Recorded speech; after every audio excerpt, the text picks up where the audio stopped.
Sean, hello. Welcome, man. How you doing? I'm doing well. How are you, Travis? Doing good. Stoked for you to be here. Appreciate it. Yeah, glad to be on. And a fellow podcaster with some great sound, as we mentioned before. It's nice. Well, thanks. I'm glad someone can appreciate my setup. Yeah. Oh, yeah. Hopefully it's coming across to the listeners, because it's so hard, man.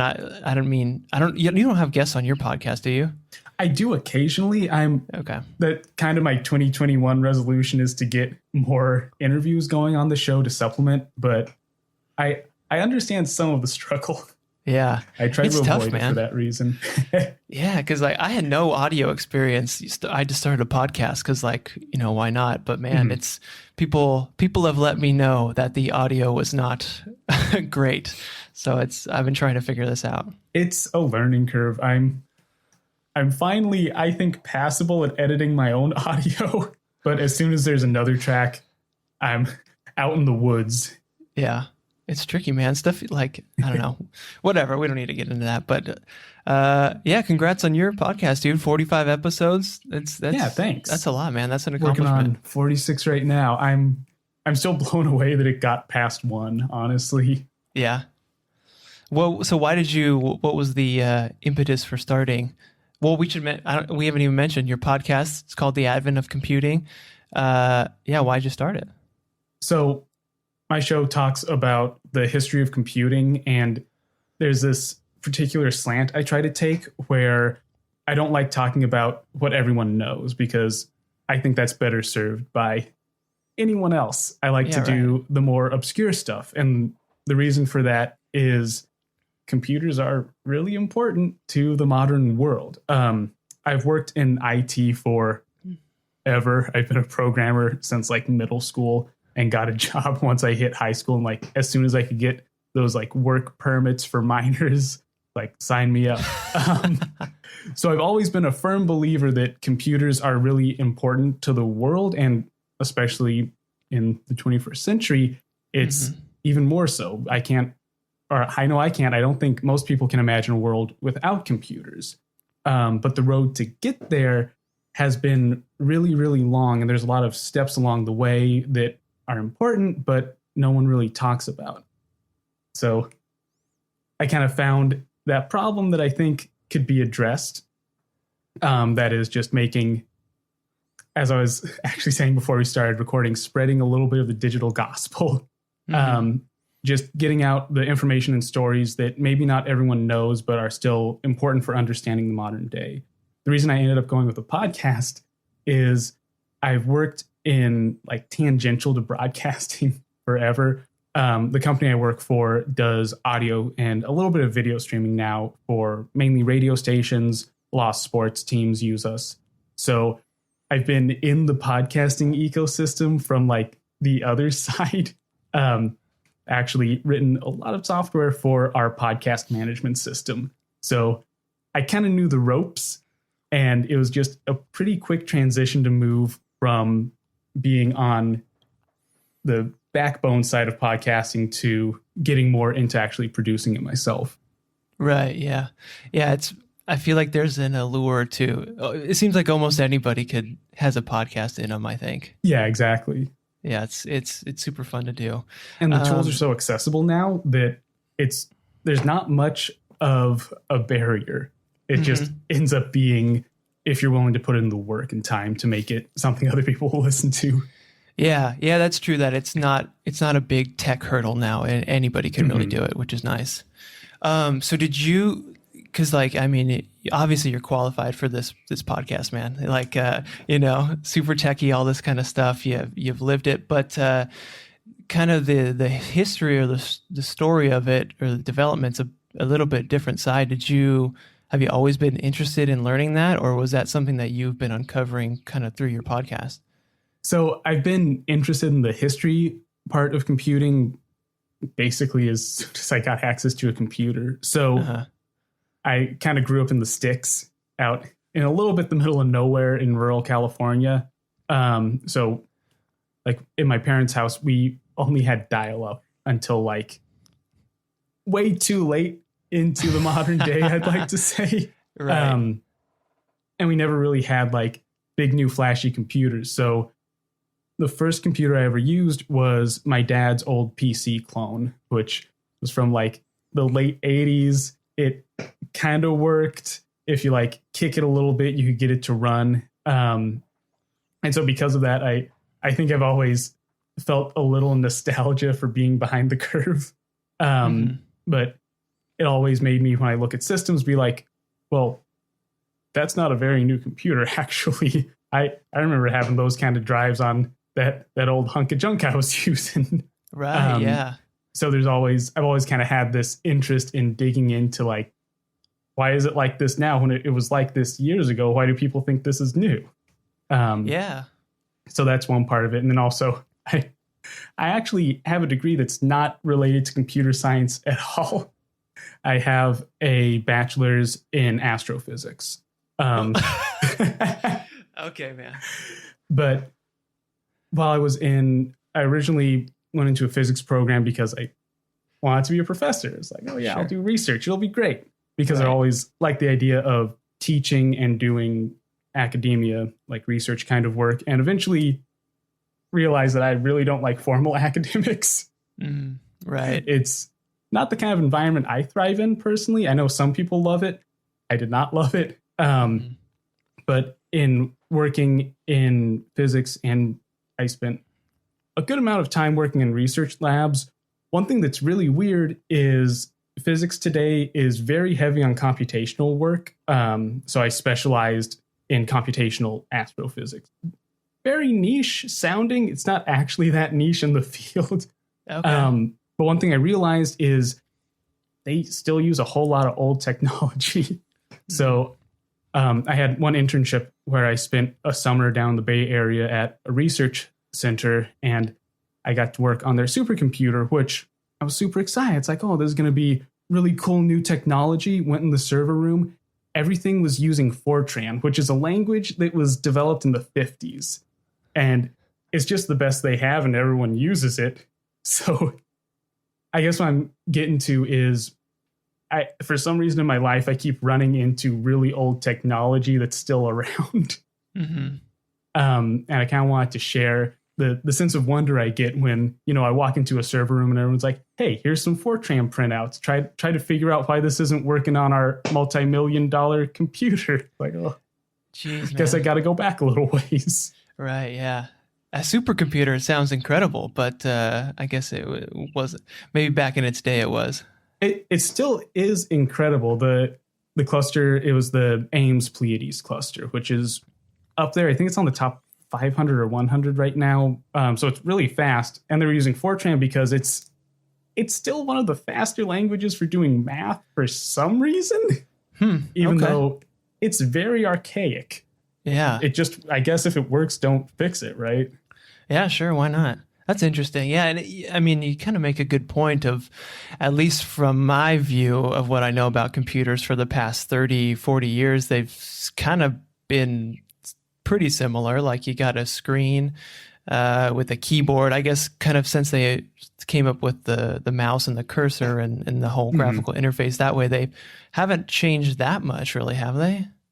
I mean, under the hood, no. But like I was saying, if something's not broke, you don't really need to fix it that much. Sure, yeah. And so a lot of modern computers have kind of just been coasting. Like there's definitely incremental improvements, don't get me wrong.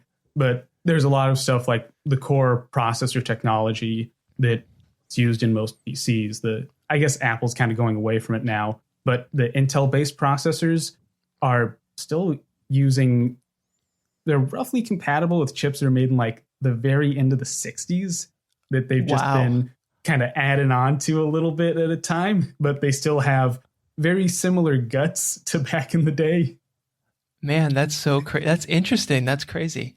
I have this, I made one of these maybe, I don't know, 8 years ago now or something, where I took an old Macintosh, like SE, the one with the handle and it's all built in. Yeah, I have one somewhere in the background. Right. They look awesome. They're just cool. They're cool. And I had one that wasn't working, so I just gutted it, took everything out, and then I took an iPad mini and built like a little frame around it and mounted it in there. So you had like a little touchscreen Macintosh you could, show photos on and stuff, which is pretty fun. But yeah, I have one that I got back to stock about 2 years ago. Just it was broken, wasn't working. I just scrounged the right parts to get it up and running. But they're neat machines. Yeah.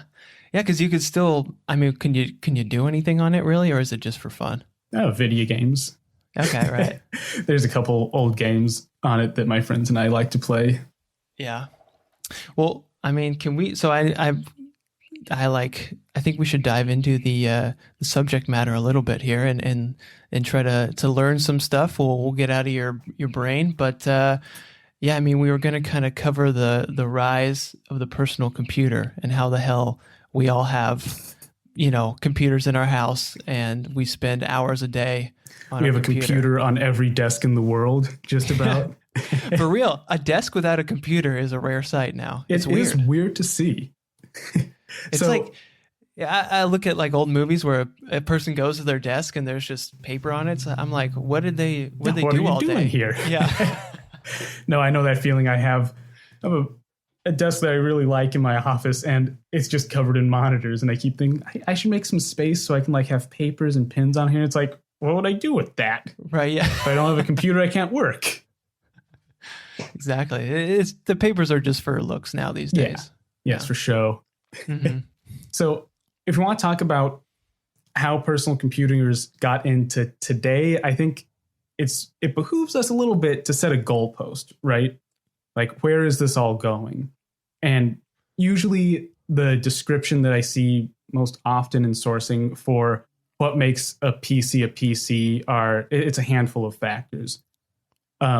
Most obvious is personal. It's a computer that you have, that one person has, maybe you share it, but ideally one person has and one person uses and can use on their own. You don't need help to work with it. What kind of goes along with that is it has to be cheap enough for a person to buy, right? Yeah. So, maybe it's a gaming PC, maybe it's like one of the $5 computers you can get now, but it has to be something that you can actually purchase personally. And the other big thing is accessibility. So it has to be, for a PC to work, it has to be something that, someone can figure out on their own, that you don't need to have a degree or some classes to use, right? Sure. Those are like kind of the core of what people have been striving for when they talk about making a personal computer. It's the kind of things that I think today we're just kind of used to. It's like, oh, of course, you just have a laptop or your desktop or whatever, and you just use it. But it hasn't always been that way. Mm-hmm. And it's taken a lot of work and a lot of different paths to get there, right, if that makes sense.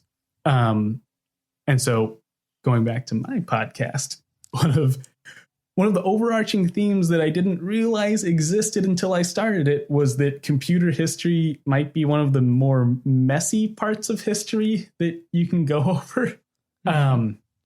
Because a lot of what happens, of course, happens before we have something like the internet.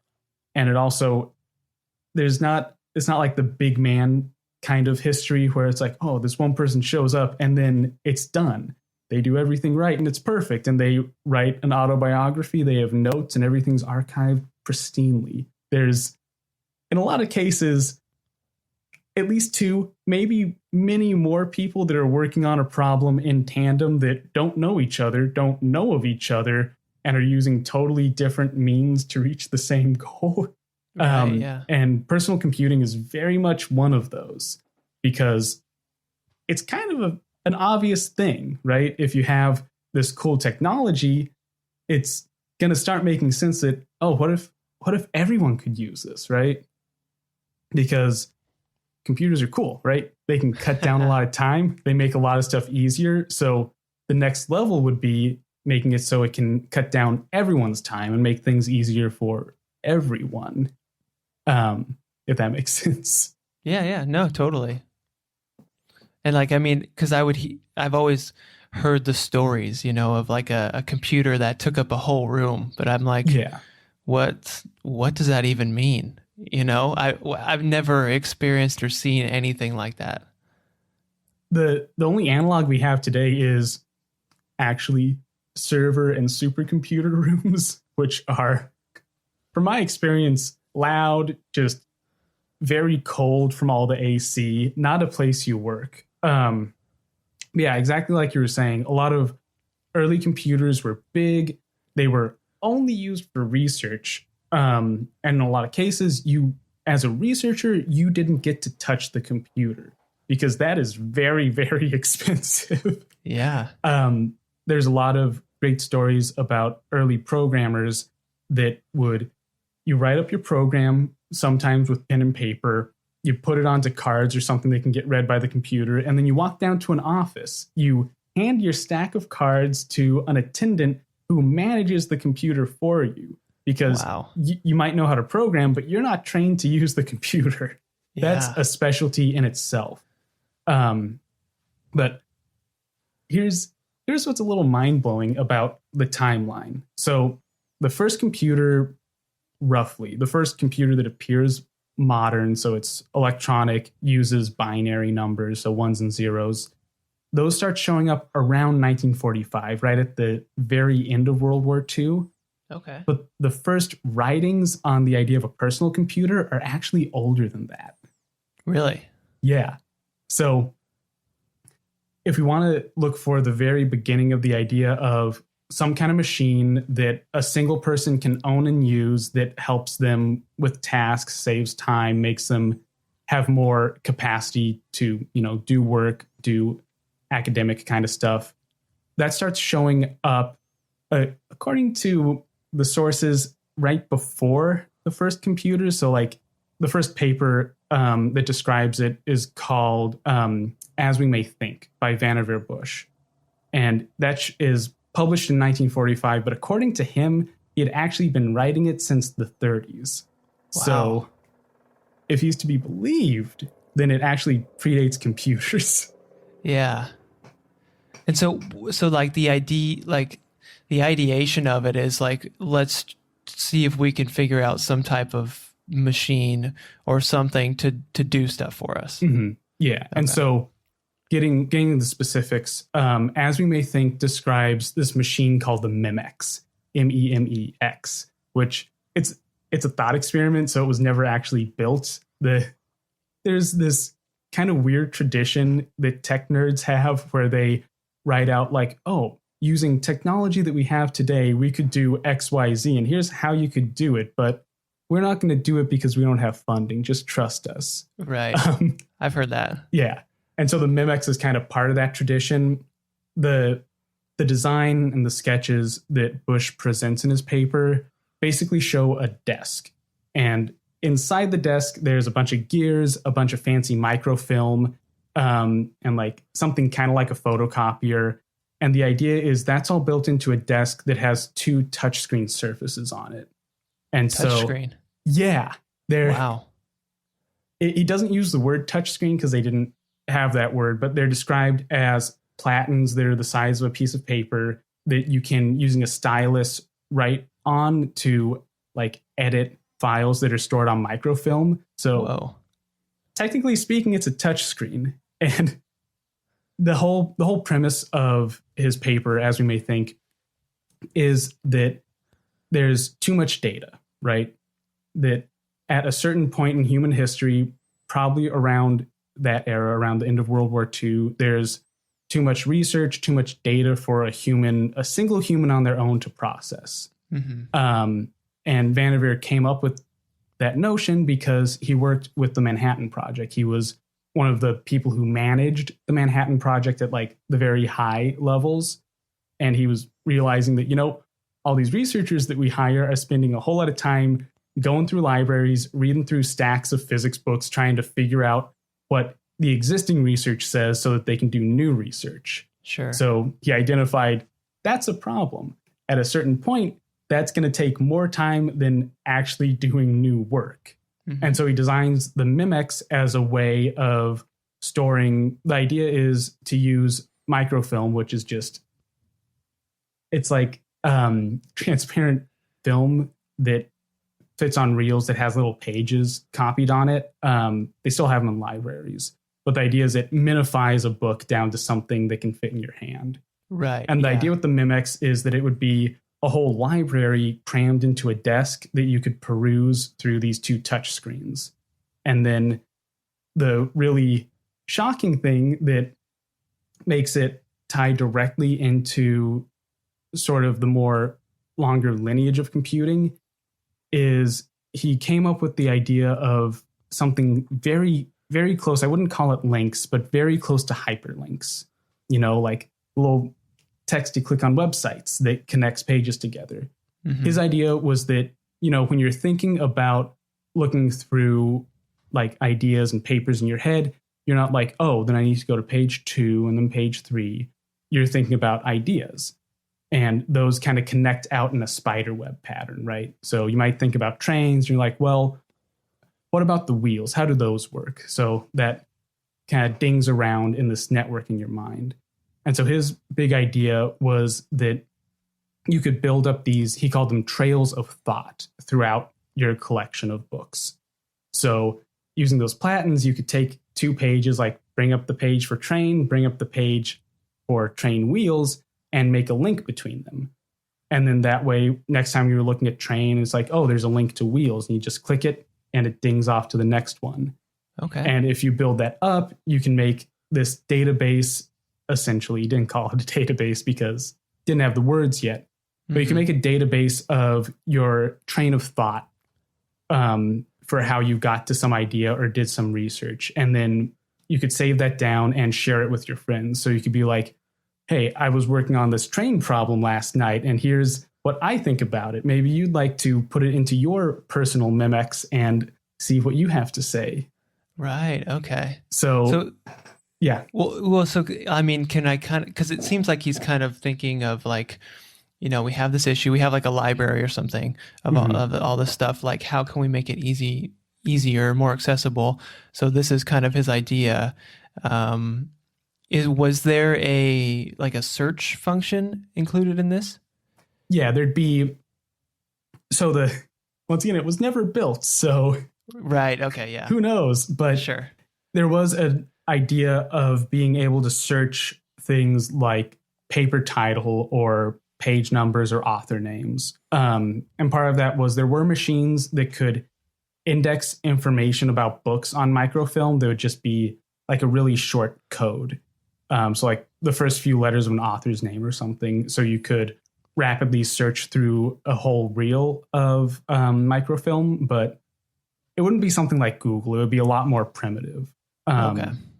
So it's kind of approaching something like a really antiquarian take on, say, Wikipedia, right?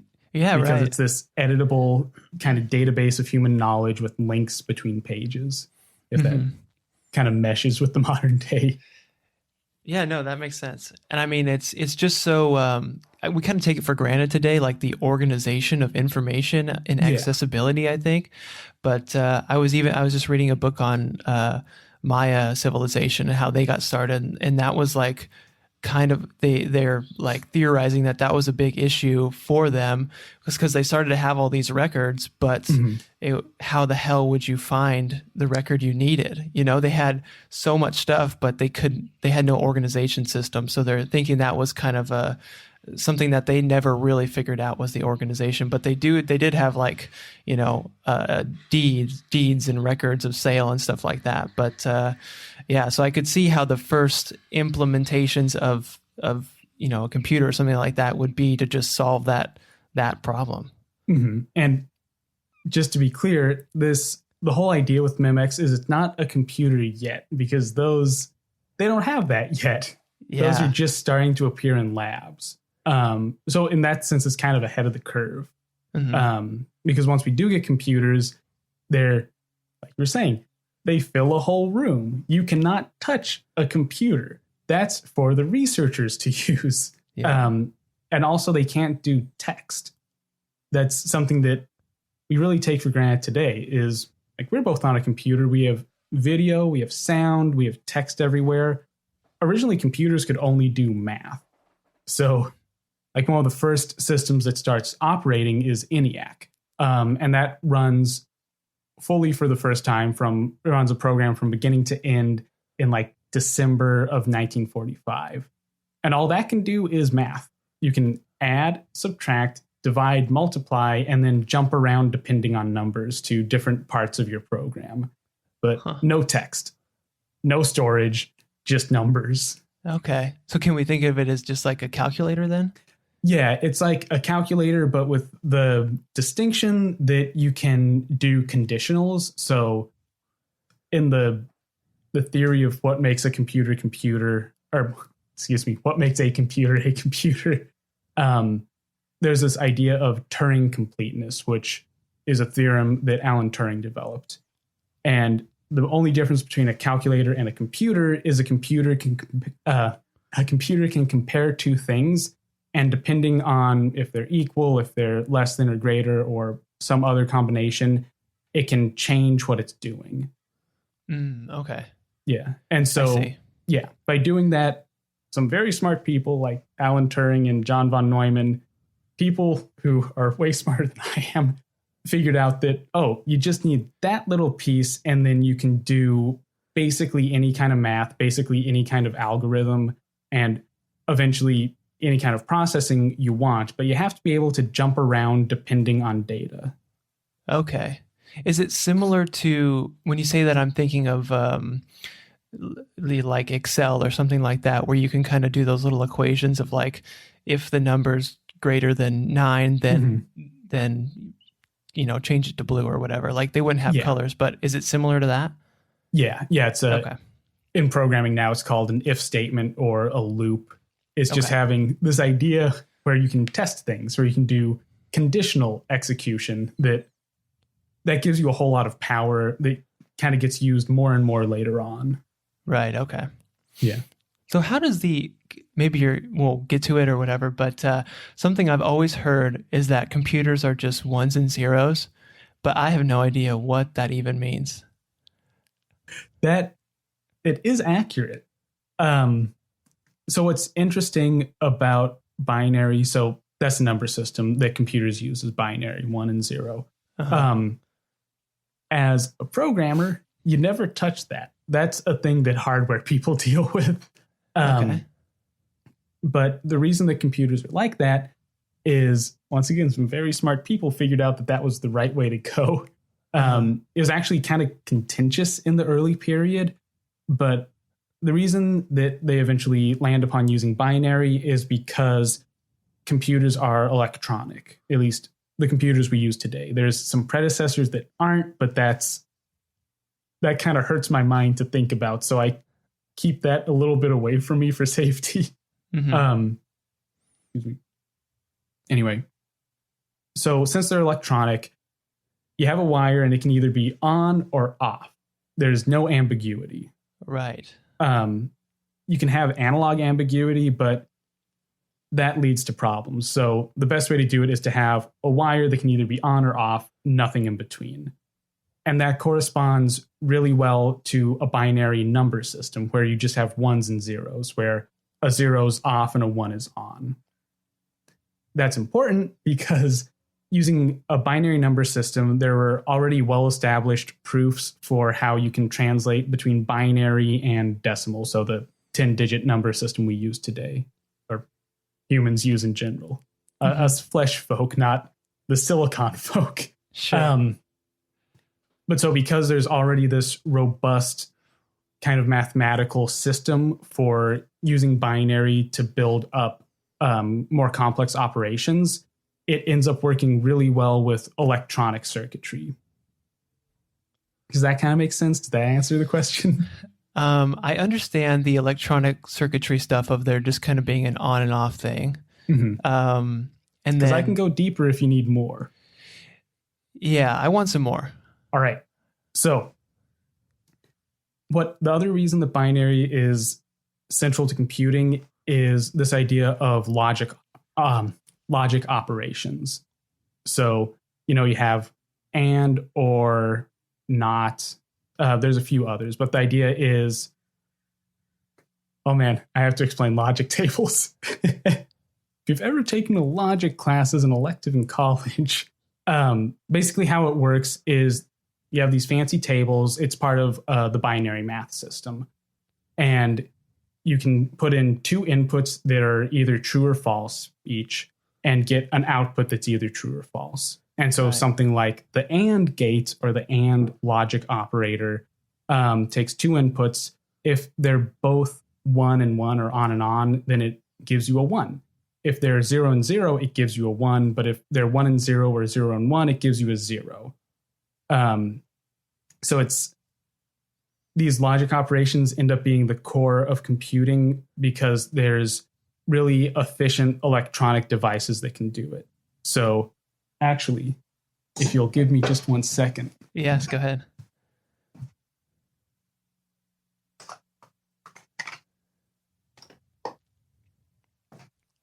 I keep a shelf of stuff. This is a vacuum tube, which Okay. I don't remember the exact operation this one does, but you can use this as a physical device that does a logic operation. So let's say, for argument's sake, this tube can do an AND operation. These start being produced in the 1920s, and they can make them in bulk and very reliably by the 1930s.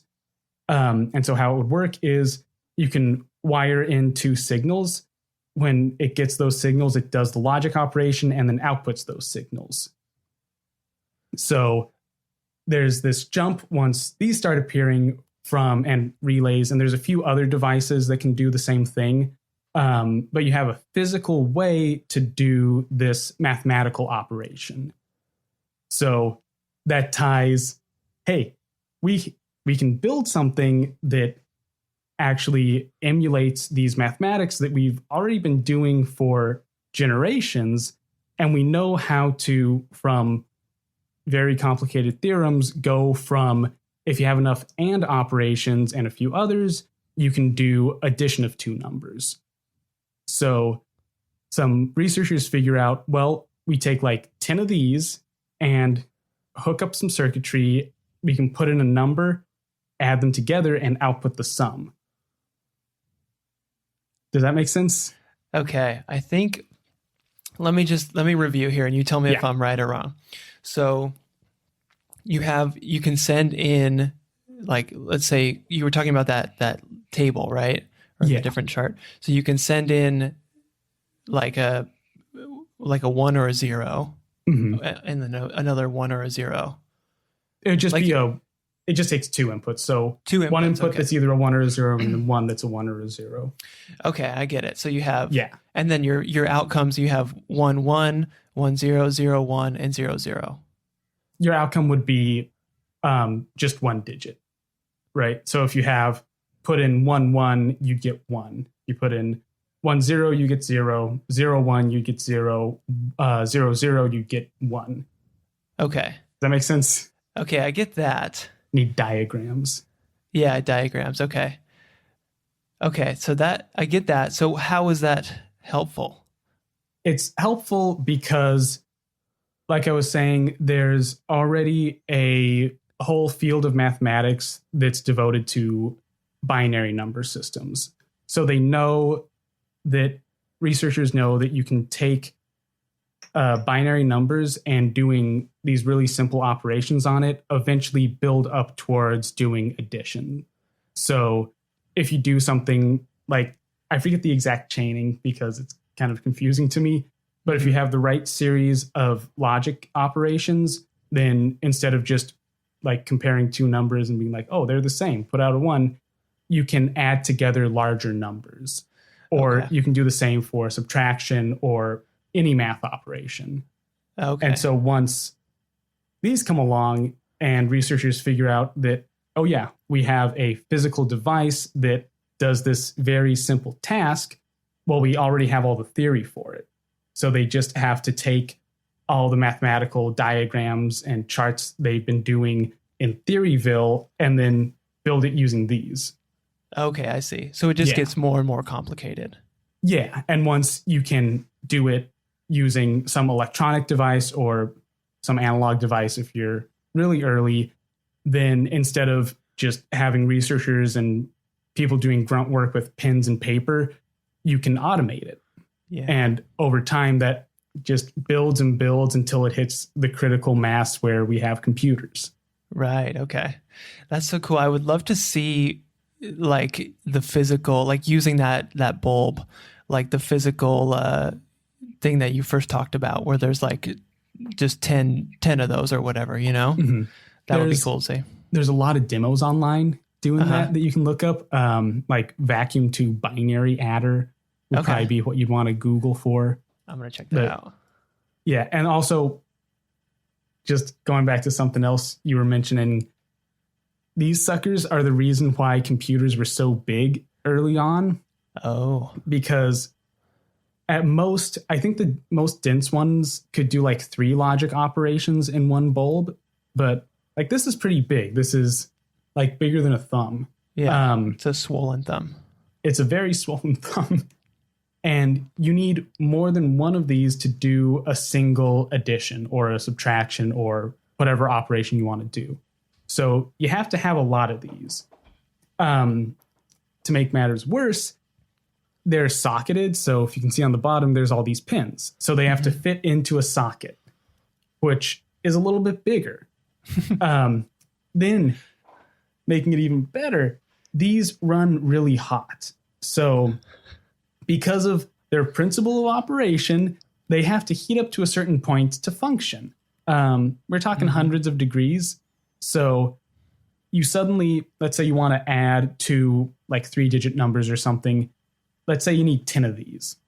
That's a heating element from a stove, essentially. Yeah, geez. And once you build up more and more, some early systems like ENIAC, I think, had 18,000 vacuum tubes. Ooh. So that's a lot. So physically, that's a big space.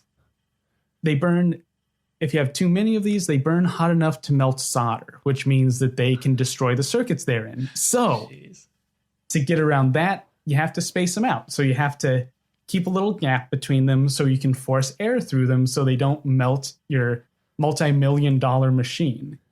So you end up with a very big room with custom HVAC, custom power requirements, and very, very loud operation.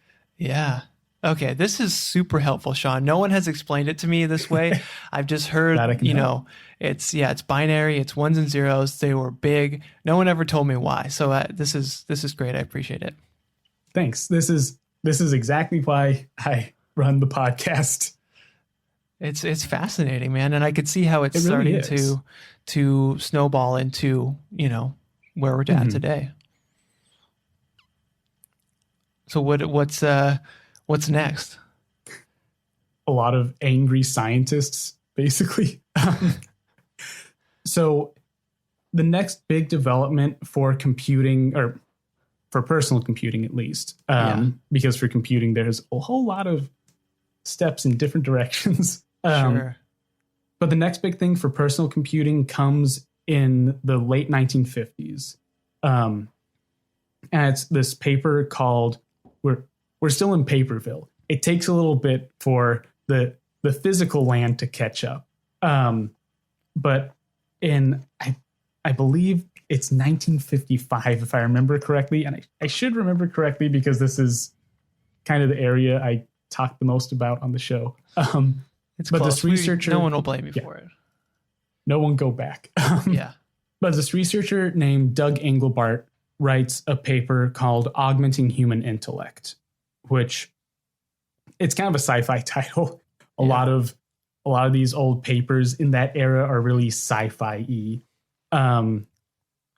But it's basically, so remember when I was explaining the first paper, As We May Think.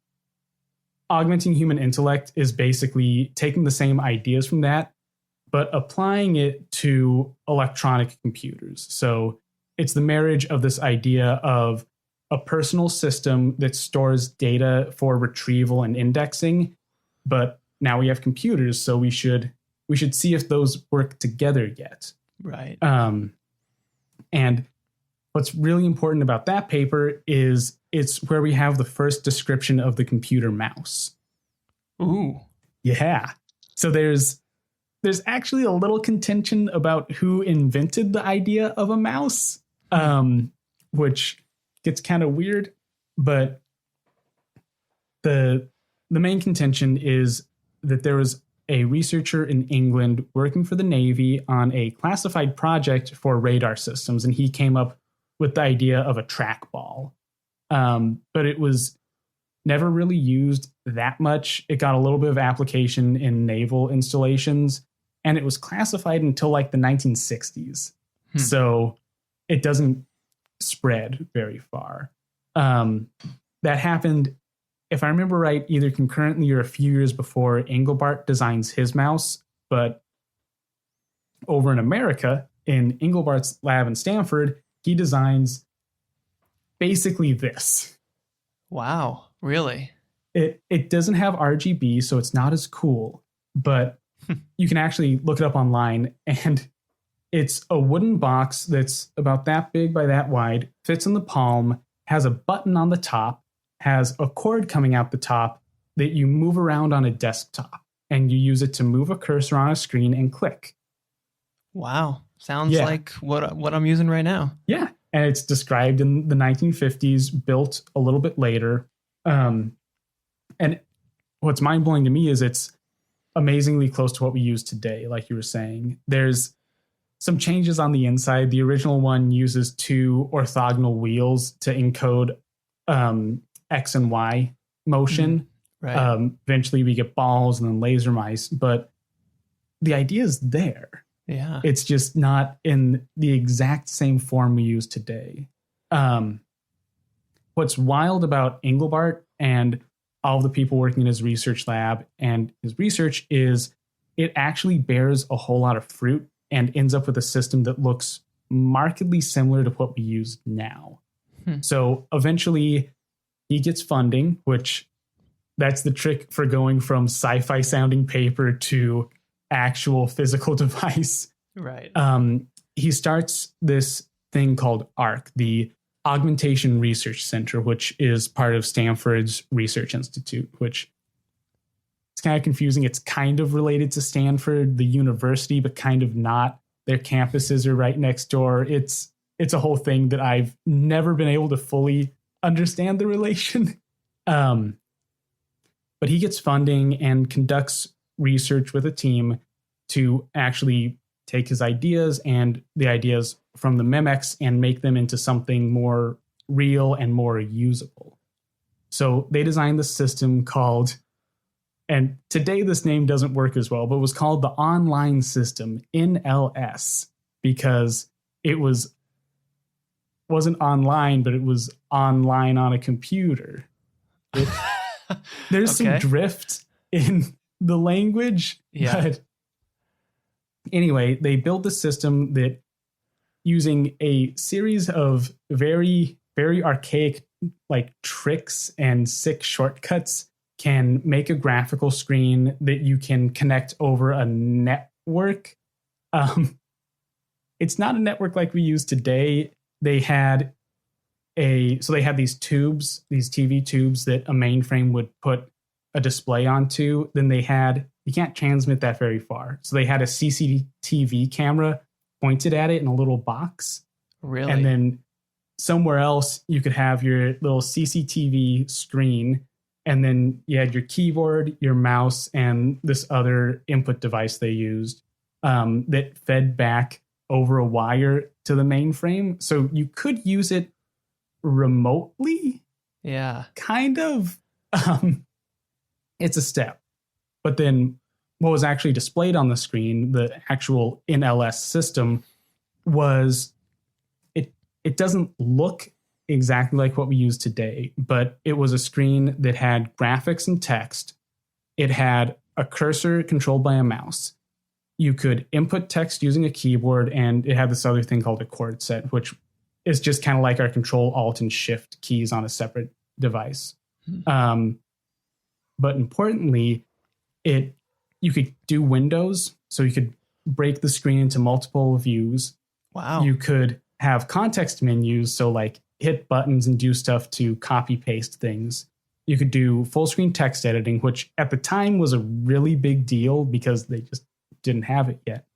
They had collaborative document editing like Google Docs because you're all connected to a mainframe. You're all editing text, so you can edit the same text. Right, sure. And The wild thing for me, because it's my area of interest more than anything, is they had hypertext and hypermedia. So think of it as a really early implementation of the internet, kind of, where you could do markup for describing a page like HTML.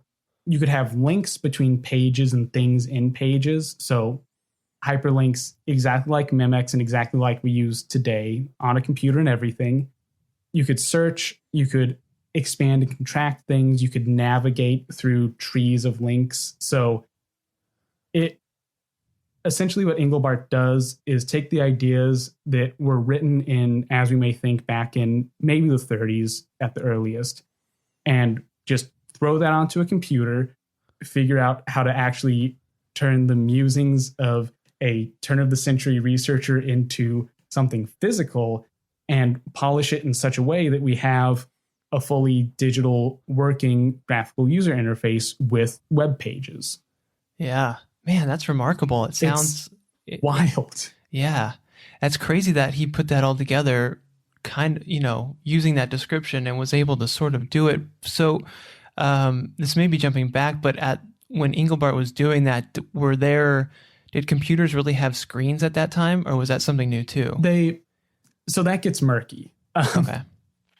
Graphical displays. So the specific type of displays were called bitmap displays, because the idea is you have a screen where it's pixels, and every pixel is a bit, so either a 1 or a 0, and it's bitmapped because you can turn each pixel on and off.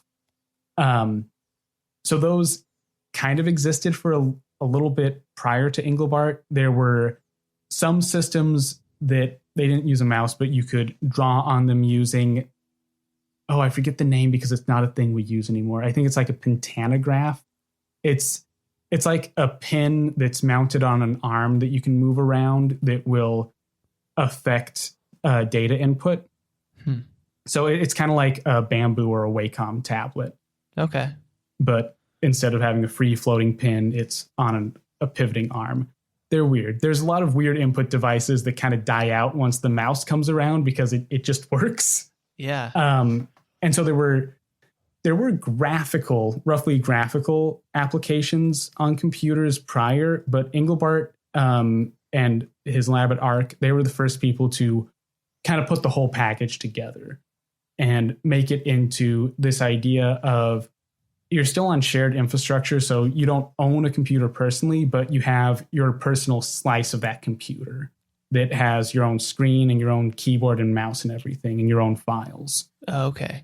So like an office, for example, would have kind of like a room with a computer in it, or with the main stuff in it, and then everyone would have their separate workstation to their desk. Yeah, and with it, it's still kind of a hack to make it all work remotely, but if you have a long enough CCTV signal and long enough cables, you could connect to it from anywhere.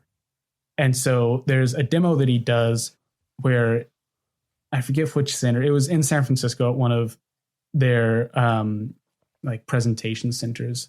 He did a demo which today is called the mother of all demos, because it was really cool, where he connects over to his lab back in Stanford and shows remotely that he can do all these graphical user things.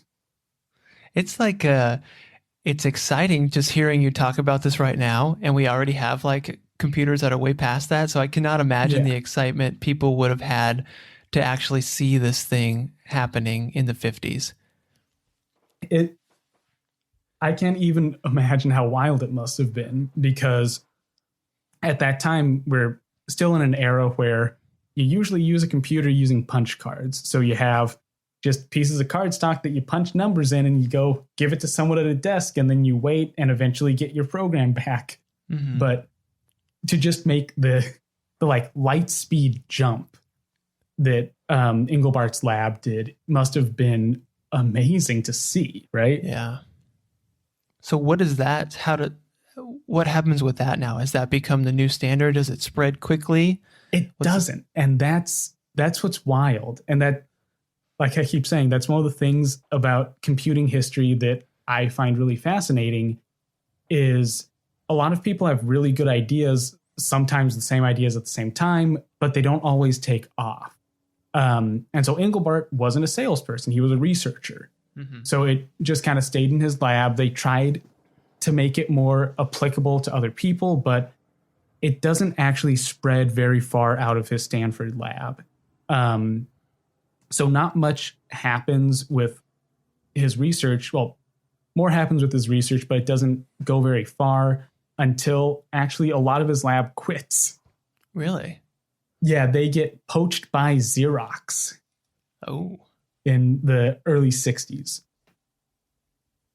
So today, Xerox is just a humble copy and printer manufacturer. They've always been a copier and printer manufacturer. But in the 60s, they established this thing called PARC, the Xerox Palo Alto Research Center in Palo Alto, California, since Silicon Valley has everything in it. Yeah. But they establish it as a lab to make next generation copier and printer related technology. Really? Okay. So it's still just copiers and printers they're thinking about. Yeah, that's what management's thinking about. But Xerox's main offices aren't on the West Coast. So the idea is, well, we'll give them this research only center. We'll pump money into it. We'll hire a bunch of smart people, and we'll just be like, hey, we want to sell more copiers. How can you make that happen? Right. And they kind of go wild with the idea. So when they start up, they hire anyone they can get their hands on, and they end up poaching from Engelbart's lab, Bill English, who was the engineer who built the first mouse. So Engelbart makes the sketches and designs it, and then English takes those, figures out how to actually build it, and builds it. They get him, so they basically buy the idea of the mouse, and they also get a handful of other researchers that work with him. They come over to Xerox, to their new swanky office, and try to kind of replicate NLS, which doesn't really work. In my mind, I like to think it's because they didn't have the full force of the ARC research lab behind it, but it was probably a boring funding thing or something like, oh, you can't meet timelines with that. We'll never sell copy machines at this rate. Yeah, right. But what ends up happening is there's a whole lot of smart people at Xerox. And one of them is a man named Alan Kay, who there's a lot of people who aren't well known in computer history that should be. Engelbart's one of them. English is one of them. Alan Kay is another. He is like one of these really out there visionaries. Not like a Steve Jobs, where Jobs is really good at seeing something and being like, oh, people will buy that.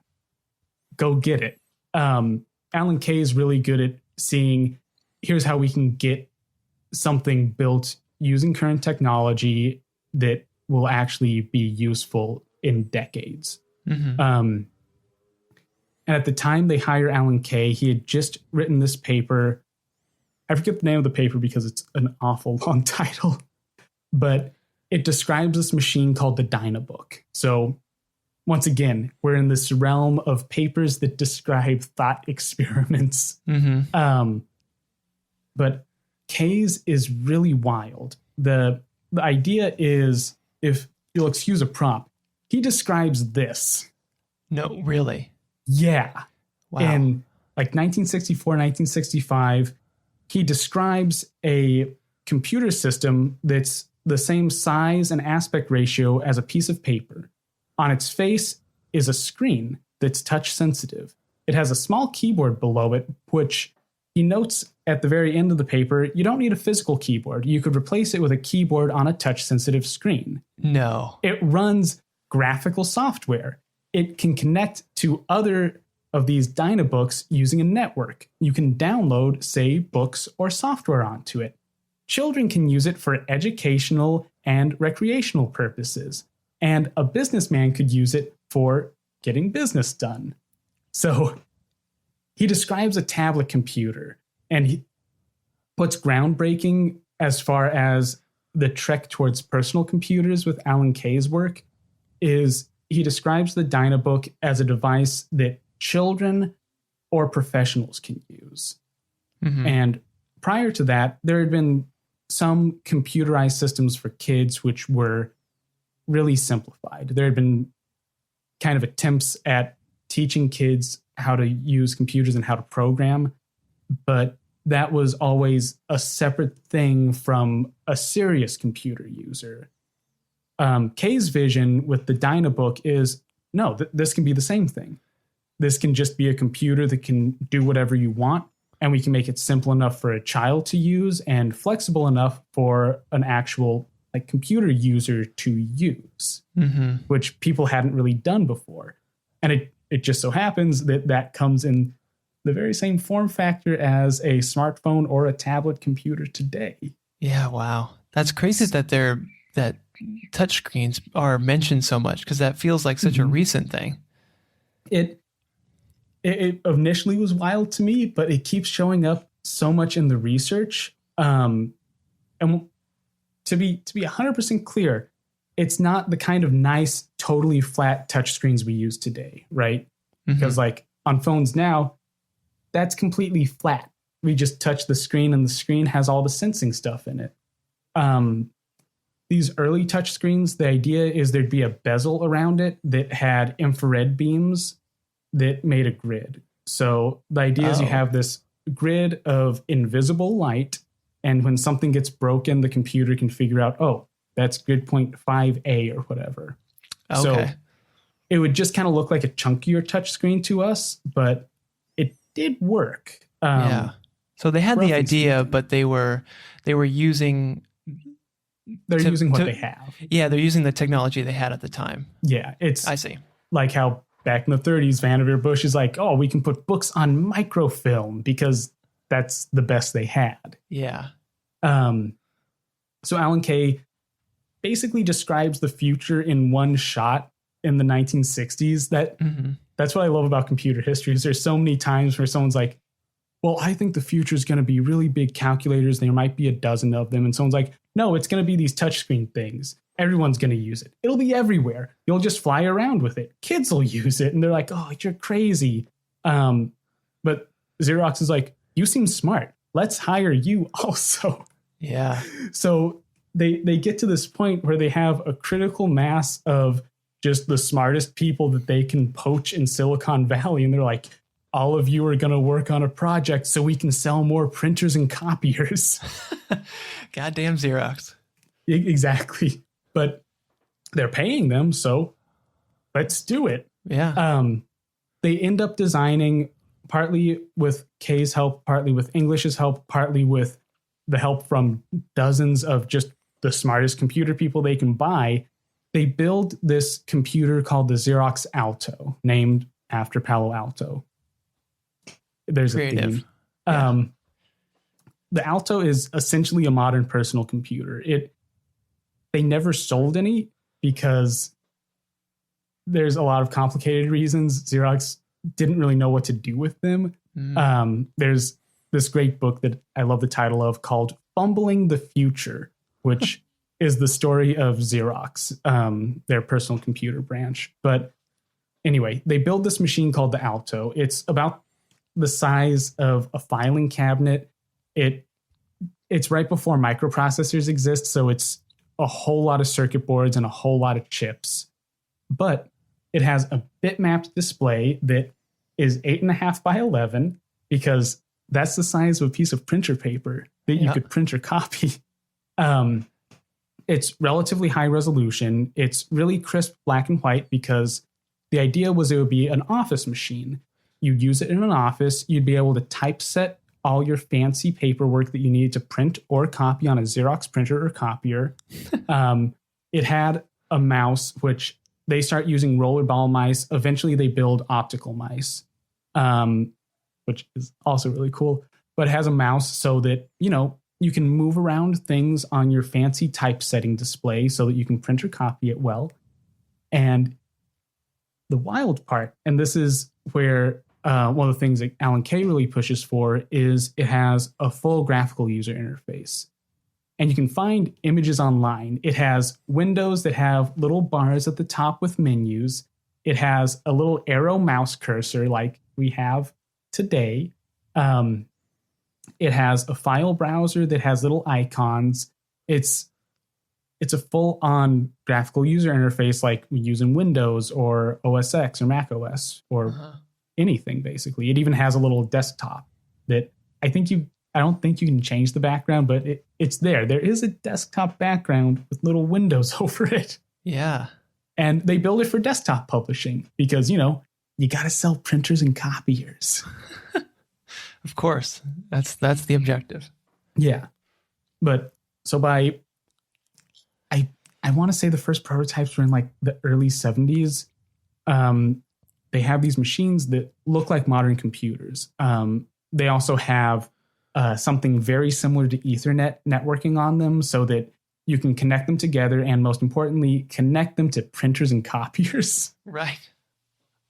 Because that's the guise that they're developing it under. And it's amazing technology. It is very much exactly what we use today. There's some rough edges. They're very big still. They're very expensive, but the ideas are all in there.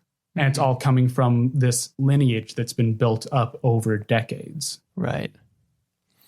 I can see, I mean, I don't know the full story, but I could imagine there would be a bit of frustration from the folks who actually developed that with Xerox, because it's like they, Xerox was like, yeah, well, let's hire the smartest guys. Good idea. Let's have them build something. And then they build this, which is incredible and groundbreaking. But Xerox is like, what are we going to do with this? This is totally different. And there's a lot of, you can find interviews and talks that are given after the fact of people being like, oh yeah, we showed this to the Xerox execs. They're like, I love this. I don't know what to do with this. Okay. And they try selling them. They don't work very well, at least for selling. They actually have some in the White House for typesetting official documents for a few years that work really well. And all the secretaries there and the people who use them are like, this is great. I can make perfect letterhead. I can save all my files. It's so wonderful. But they just can't nail how to market it because these are these cost more than a new car. They're really expensive. It's still Xerox, so it's still for printing and copying. It's not for, or they haven't marketed it as for the wider world of a personal computer, but they're getting the ideas there. Okay. So this, at least this Xerox machine is it kind of just an expensive word processor? Yes and no. So word processing is one of the things it does really well, but there's also, they have graphical programs for doing like, not Photoshop-y, but for drawing, for doing art. They have tools for programming it, of course, since it is a computer. Icon editing. There's actually some video games for it. There's a pinball game that some of the programmers wrote for it. So it could be used as a full computer more than just word processing. Okay. But that's what Xerox cared about because printers and copiers, got to sell them. Well, I can see like I could see where they would be like, this is really cool. This is freaking awesome. But like, how are we going to convince anybody to buy this for this much money?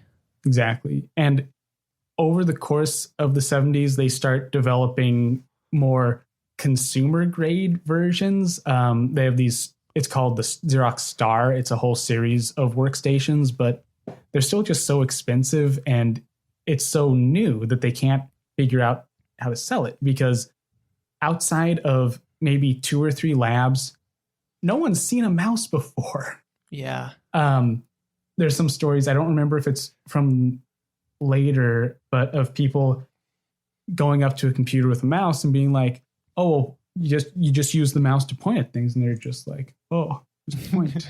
Right, like, sure. No, it doesn't work that way. You got to move it. And they're like, I don't get it. Yeah. It doesn't work. So I think it's a matter of being a little bit ahead of the curve, right? It's not quite there yet in the zeitgeist. Mm-hmm. Well, it is. It does take a bit of training to learn to understand a mouse. Whereas, like, Yeah. you could see why they were wanting to go for a touchscreen initial, like from the start too, because Yeah, because that's a lot easy. more You're just intuitive. like, touch it. Yeah. Like, I want that. I'm going to touch it. Right. And then also, Xerox is developing this before like actual home computers exist. So this is still would have to be in the realm of business. A consumer like you or myself wouldn't be like, oh, go get one of those brand new workstations for typesetting. Right. You'd see it and be like, I don't even know what this is. I've heard a computer. You mean like in Star Trek, one of those computers? Yeah. You wouldn't be like, talk to me. Yeah, you wouldn't think, oh, I need a tool to automate work. Yep.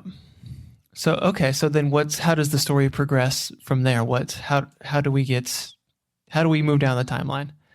So this is kind of a junction where stuff breaks down a little bit. Oh. Because so far we've been talking about there's kind of this almost direct lineage. There's stuff that goes on the sides that don't pan out as much. But this is kind of direct from idea to eventually implementation. And the Xerox stuff, eventually some Xerox people get poached by Apple, which is one way that this goes. There's also Xerox people that get poached by Microsoft or anyone who can buy Xerox people, because you got to think this is just a lab where they're like, let's get the smartest people we can, give them a bunch of money, make them think a lot. So they just get even more useful to companies. But the other thing that's happening concurrent to all this Xerox stuff and all this user interface stuff that's very graphical and modern is people are trying to figure out, well, that's personal. A single person can use it. A single person can understand it. No one can afford it. Yeah. So at the same time that Xerox is doing that stuff, the first microprocessor is developed, which is a game changer. So a microprocessor, actually, I might have one in my drawers. I'd have to dig. Let's not dig. A microprocessor is a way of shrinking down a computer to a single chip.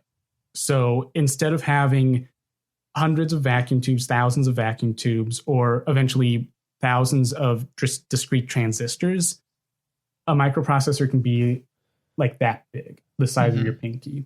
And most importantly, you can get them really cheap. By the middle of the 70s, so the first microprocessor comes out in 1974. It's the Intel 4004. It's awful. It's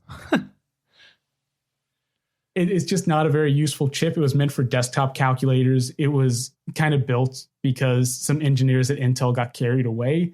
And they're like, well, computers have been shrinking. Why don't we just shrink them more?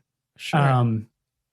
But by the middle of the 70s, like 76, 75, you start getting actually useful microprocessors that cost nothing. Huh. So you can eventually, by the end of the 70s, you can get a microprocessor for $5.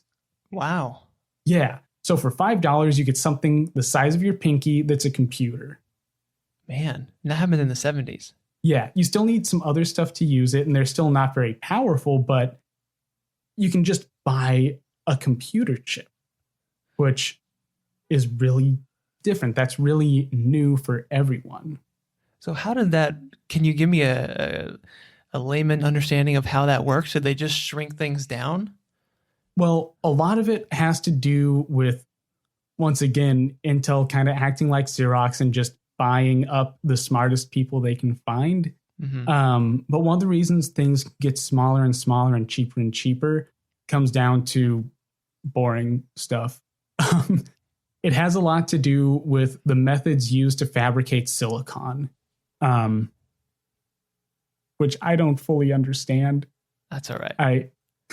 One of my friends, so when I was in my physics program at my alma mater, one of my friends was a very focused material physicist, and he's in grad school now doing material physics. So whenever I have questions about like silicon doping and stuff, he's like, you just should have listened in class, Sean. This is so easy. And then explains and like, I don't know what you're talking about. The point is so to make microchips work, you need silicon, and you need specific like doping of silicon. So you introduce impurities to change its characteristics, to like change how well it conducts, under what circumstances it conducts. Basically trying to build up vacuum tube stuff, but using silicon. And once you get to the 70s, methods are getting really, really good, really, really quick. So you can afford now to make really small chips that have maybe a few hundred transistors on them. So you're taking a few hundred of these and shrinking them down to being the size of molecules. Okay. Okay, that makes sense. Yeah. And as the fab methods get better and better, and they start figuring out like, oh, we can use chromium doped silicon, which is cheaper to manufacture, or we can use these smaller particles to make this doping. They can make it more and more dense. So you go from maybe 100 transistors on a chip to 1,000 to 10,000. And once you can make the little vacuum tube on a chip essentially just a little bit smaller, you can put a whole lot more on the same space. Yeah, totally. So you get critical mass and you get a computer that costs $5. Yeah, that's crazy that the price got down so quickly. Do you know like when the first microprocessor came along, like how much that was compared to like, and then how long it took for it to get down to $5? I'm bad at numbers. If I remember right, when the 4004, the first microprocessor was released, it was a few $100s in 1970s money. Okay. And not bad. Once you hit like 75, 76, there starts to be competition, and then that just tanks the price. Okay. Because Intel makes theirs, then Texas Instruments, there's another company, MOS Technologies, National Semiconductor. There's like a handful of companies that are like, well, if you can do that, we can. We have the same chip fab plant. So they figure out the method and get it down pat, and they're like, oh, we can increase our density by 1 iota. So we're going to sell this for a little less than you. Sure. Okay. And so it just drives to the bottom really quick. Wow. Yeah. And what is also really cool about that, and the reason it matters for personal computing, is that's the first time that, so you have your $5 chip, but you still need all the stuff that goes around it. So it's still kind of expensive, but it's in the hundreds of dollars instead of hundreds of thousands of dollars. Right. And that's the first time you can do that. So by 1974, we start seeing plans for personal computers. There's a lot of early ones. I'm sure there's a lot of early ones that aren't known about, because there's two kinds of people who get drawn to this. We don't have the like Xerox brain trust over there, just galaxy braining and being like, oh yes, microprocessors. They're on a different wavelength. You have researchers at colleges, actually a whole lot of undergrad researchers and PhD candidates that are like, this seems useful. Let's write dissertations and papers about this. And you have hobbyists. So there's a lot of people that are like you or I might have an interest in like, oh, computers seem cool. Calculators are neat.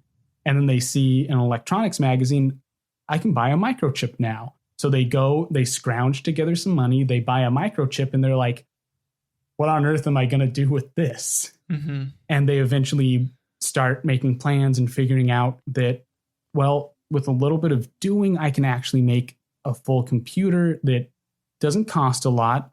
It takes a whole lot of annoying work because you have to make the plans yourself. You have to solder everything by hand, but you can do it, and you can build a computer, as the stories usually go, in your garage.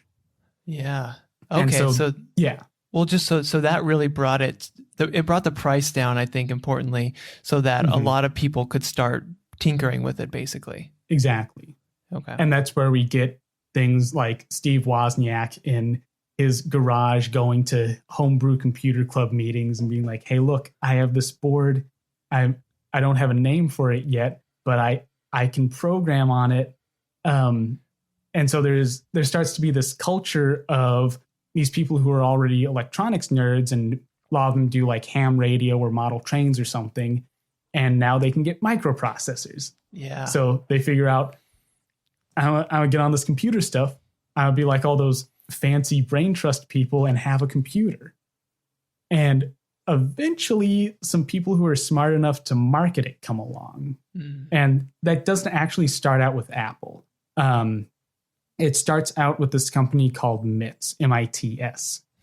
And they make this computer called the Altair 8800, which it's not the first personal computer in the strictest sense. There were kits and designs you could buy that had part lists and boards that you had to assemble yourself. But the Altair 8800 is the first system that you can buy pre-assembled. So for like $500 in 1975, you can order in a magazine this computer. It gets delivered to you and it's there. You just get a box with a computer in it.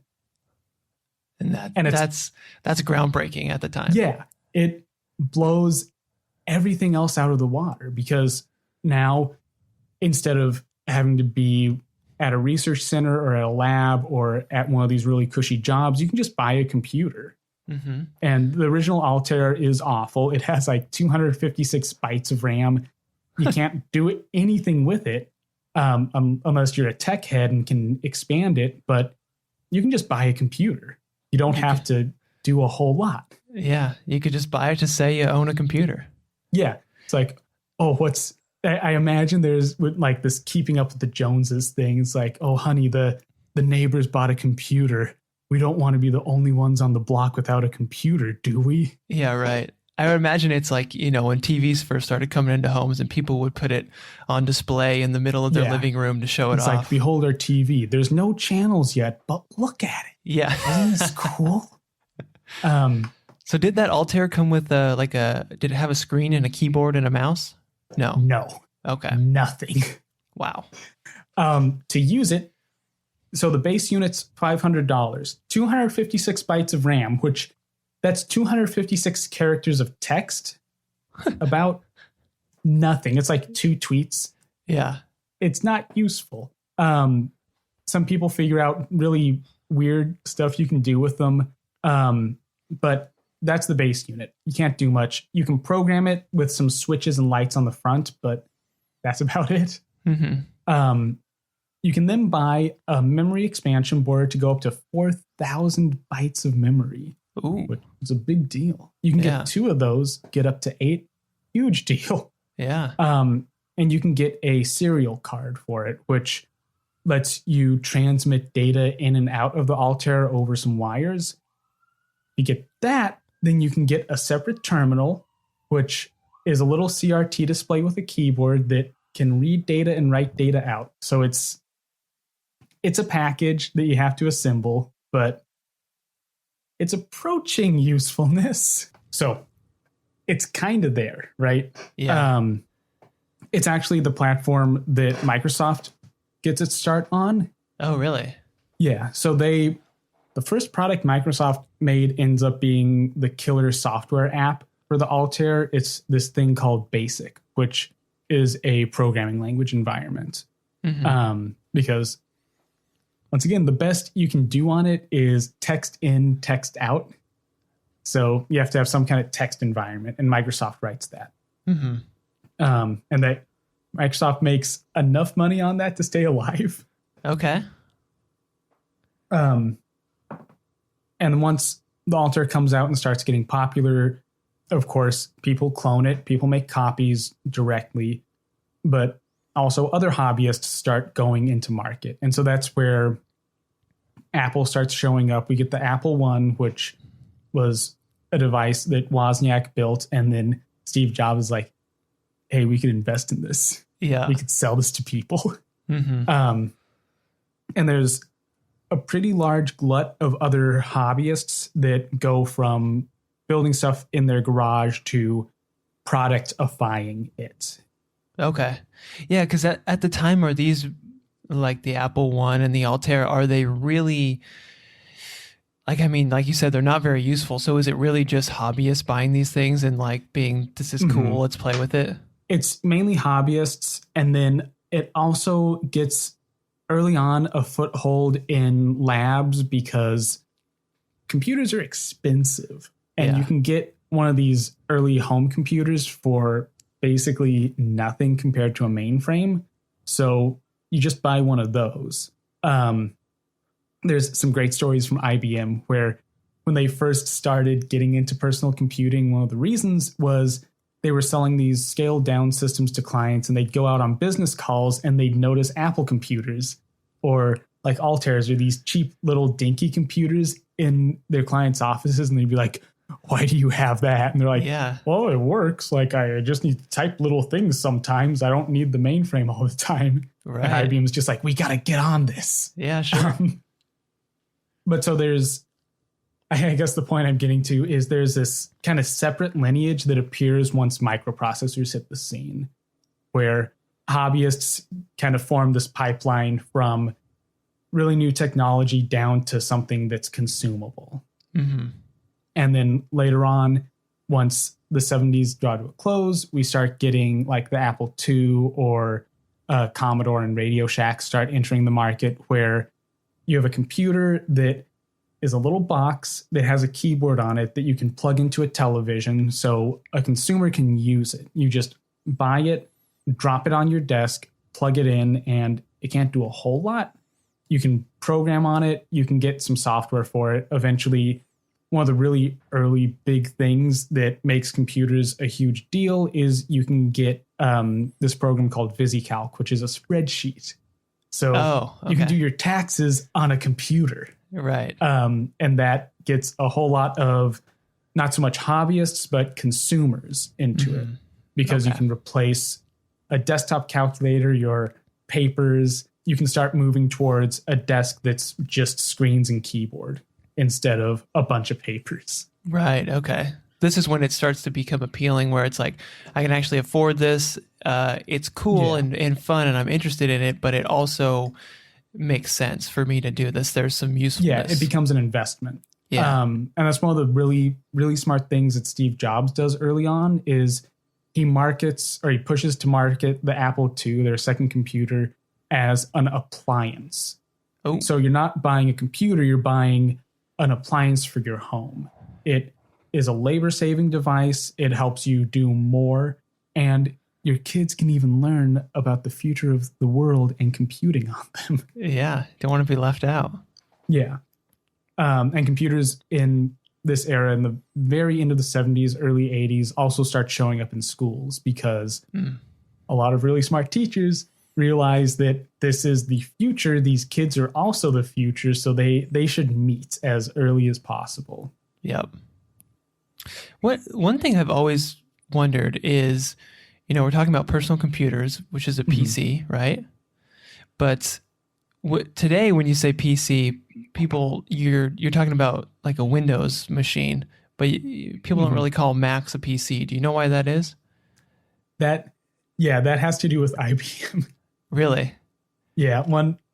Another recurring thing, if you listen to Advent of Computing, is almost every episode I talk about IBM somewhere. But they make a whole lot of home computer systems that just don't take off. And then in 1981, they released the IBM Personal Computer, which is the capital V PC.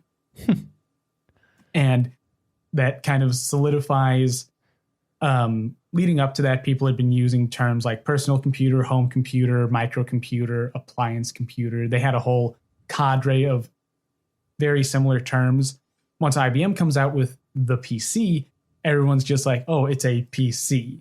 And then when Apple comes out with the Mac, to differentiate it, they're like, this isn't a personal computer, it's a Macintosh. Oh, okay. Which is smart. That's a good way to get people to be like, oh, I don't use a PC, I own a Macintosh. Sure. But it is a little confusing eventually down the line. Yeah.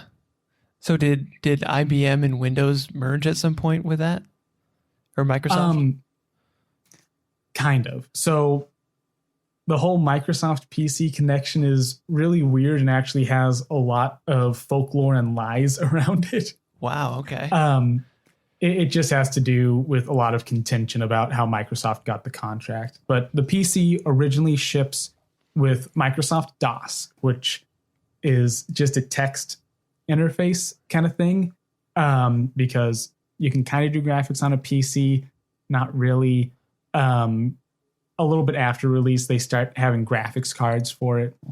Graphics cards, not in the same sense we have today, of course. But Microsoft, through a little bit of wheeling and dealing and buying some products they don't really own, end up getting the contract to ship Microsoft DOS with the PC.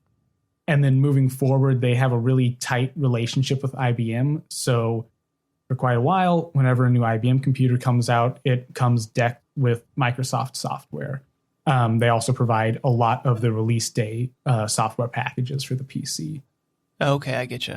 Yeah, because I kind of forget this, but Microsoft started off first as just software company, right? Yeah, it's really, I'm still weirded out that they're selling hardware at all now. Yeah. But they, for most of their life, have been a little bit wheeling and dealing software house. Yeah. Yeah, God, that was weird. I forget that because it's the Mac and the Mac operating system are just so together, like they're created as one. But Microsoft is on, an IBM PC, a Dell computer, everything. And what's actually interesting about the IBM Apple dynamic is originally IBM software, or not IBM, Microsoft is software. It's in the name. And Apple is very much a hardware vendor. Some of the later Apple IIs run exclusively Microsoft software. So you turn on an Apple II, it boots into Microsoft's BASIC. It's just rebranded as AppleSoft BASIC, so it doesn't say Microsoft on it. Really? Yeah, and so there's actually a really cool story where in the 90s, Apple is kind of going bankrupt. Steve Jobs had gotten fired and eventually comes back to Apple. They're not doing well. They're very close to bankruptcy. And so he's like, well, I only have one friend I can turn to. So he calls up Bill Gates and is like, Bill, buddy, pal, I need a loan. And Gates is like, yeah, I'll give you whatever you need. Really? Yeah. And they have that relationship because for years, they actually worked together. Microsoft writes a whole lot of release day software for the Macintosh. Mm-hmm. And that relationship just appears kind of adversarial nowadays because they make competing products. But until very recently, they didn't. They were in a separate kind of complementary niche. Yeah. So when did Apple start making their own software? Do you know? The Macintosh was the first big time. So the Apple I and the very first release Apple IIs had Apple software only on them. They switched to Microsoft BASIC because it was better than what they were making in-house. The Macintosh is the first time that they really write a whole lot of their own software. There's the Lisa and the Apple III before it, which both kind of died as soon as they hit market. So they're not as important historically, at least publicly. But the Macintosh definitely is when Apple really hits the ground running, as we have a software department now. We have to write a bunch of code for our own platforms. Mm-hmm. Right. And then so jumping back to the microprocessors that how that was such a big deal. Is that essentially what, when they talk about Apple switching over to their own silicon now and the M1 chip that Apple's doing now and all this stuff, is that the same thing? Yeah, it's just a different type of microprocessor. Oh, okay. It's just been iterated on and approved, but it's the same basic concept? Yeah, it's still working off just having a lot of transistors on silicon. Right. So cool. I love that. That's still where we're at. Okay, so a lot of stuff doesn't change. Yeah, it is interesting. I mean, it makes sense because the timeline, that's just what we've been on, so we're iterating on that. So for the personal computer, I mean, is that kind of bring us up to today? Is there anything else to the story really? There's one other little link. Okay. that makes everything go together. So we've been talking about the microprocessor, which is its own kind of separate track for a while, but there's still the people at Xerox. Oh, right. Sure. So eventually those two kind of combine. Xerox actually internally made, under the direction of Alan Kay, because he's just over there doing his own thing. They make a portable computer that has a graphical user interface in like 1978 or something. Wow. That just never gets sold. They make like 10 prototypes that get destroyed because no one wants them and they're secret. But the crucial event that happens that brings the whole hobbyists tinkering with microprocessors and like big institution researchers together is both Apple and Microsoft steal a lot of stuff from Xerox. Really? Bill Gates described it as, I'm paraphrasing a little bit, but Xerox was like their neighbor, Apple and Microsoft's neighbor, that they both stole stuff from because they really did. Since like we were talking about, Xerox just hits everything. They hit all the notes right because they're adapting and taking previous work and putting it together. Mm-hmm. So they, middle of the 70s, just have a personal computer and it's done.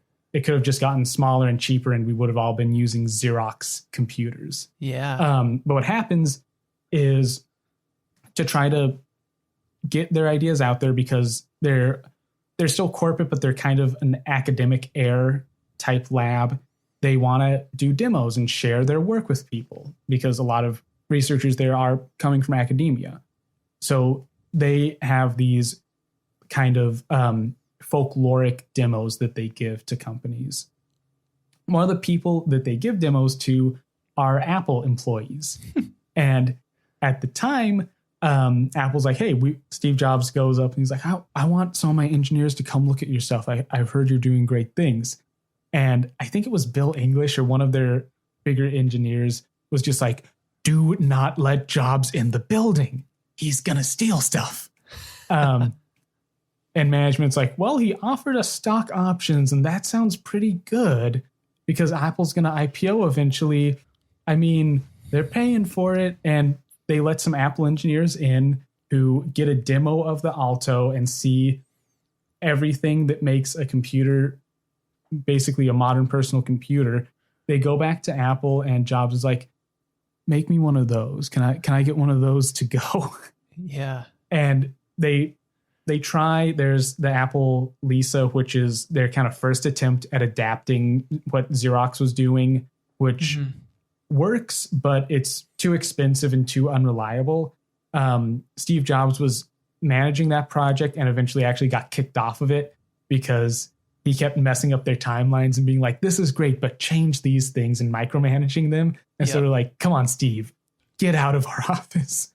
So he's like, goes over and starts, he kind of poaches this other project that ends up becoming the Macintosh. And so once the Macintosh comes out and machines like the Mac SE that we were talking about, it's kind of the commercial realization of what Xerox was working on, where Apple is like, well, here's the checklist of what Xerox is doing that's right. Let's just cram it into something that's as cheap as we can make it and sell it. And so in 1984, they do that after years and years of work and basically change the game because now consumers can buy part of that future. You can just go out and instead of buying a $500 box that's kind of a computer, you can buy a fully realized personal computer that has graphics, that has a user interface that you can just look at. You don't need to learn that much. You just kind of tinker around and figure it out as you go.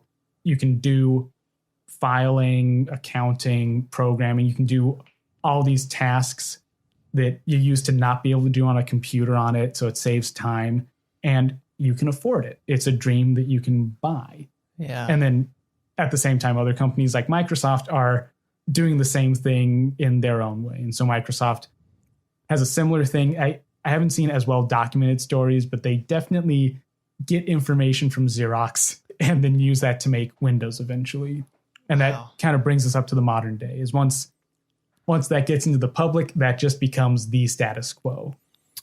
So Xerox they really kind of had like a gold mine there. They just didn't know what to do with it.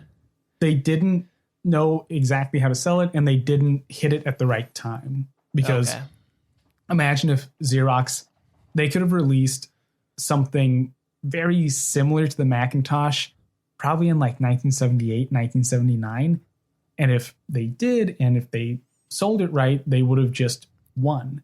But the fact of the matter is the home market was very much this line of hobbyists tinkering with microprocessors. So that's what consumers were looking for. They're like, I want this typey type thing that I can kind of program on and do spreadsheets on.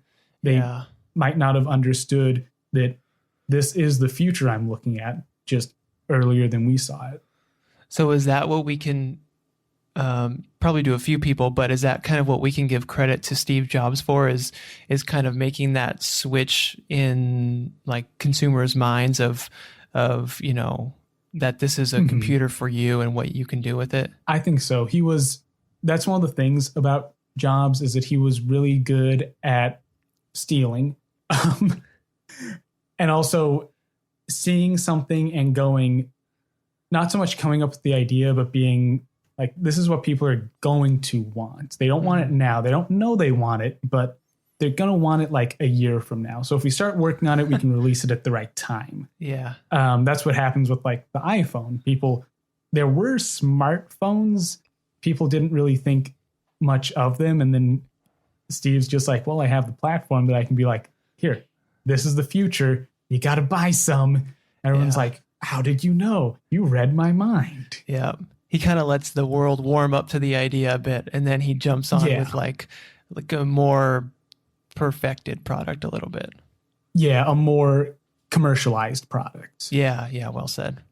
Man, well, this is cool. So what do you think, do you think we're going to have another big like microprocessor kind of jump or like, you know, mouse kind of implementation in the future? Man, I don't know, honestly. I know quantum computing is supposed to be the future, but I think I've been hearing that for most of my life. And at least as far as I'm concerned, computers work now. Most people just need a mouse and a keyboard and a screen. Yeah. If something was going to come along, I don't think it would come out of the blue. Now, touchscreen interfaces are becoming bigger, but that's something that, like we kept hitting on, when you go back through the past, touchscreens have existed for a while. So it really shouldn't be shocking that once the technology is cheap enough and reliable enough, it just starts spreading. Yeah. I haven't seen anything else like that is something that shows up over and over again that's getting better and better that just hasn't burst yet. But who knows? Maybe in the next 10 years, something will come along and hit that critical point. But I think we'll just have to see. Yeah. What is quantum computing? I don't understand it. Okay.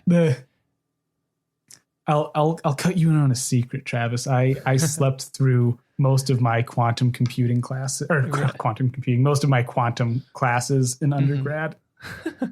As near as I understand it, it has something to do with getting more than ones and zeros out of a bit, and just having like an alternate logic system.